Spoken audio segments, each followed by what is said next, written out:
Christmas in Paris is a 29 film directed by Justin G. Dyck. This is written by Erica Brennan based on the novel A Fortune of Texas Christmas by Helen Lacey. And we have Rebecca Dalton playing Robin and Karl Landler as Lucas. And I didn't care for this at all. I found the narrative to be incredibly boring and the characters to be really, really bland. Lucas is an entrepreneur, a wealthy entrepreneur from France, and he meets Robin and then whisks her away to Paris.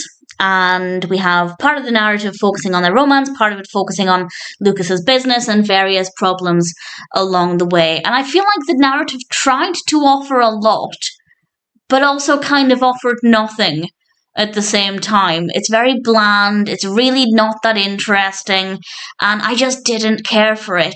And if the characters were particularly likeable, that might be okay, but I didn't care for them either. That's not to say the characters were bad. I didn't think they were badly written or insufferable, but I also did not find them to be likeable at all. So there wasn't really anything in this that I liked. Then we have the Christmas aspect.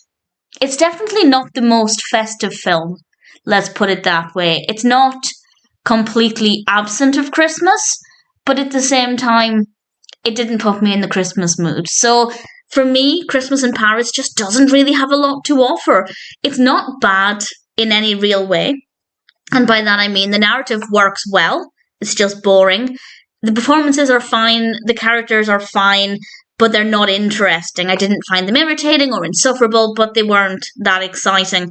And other than that, there's just nothing there for me. It's just not an interesting story.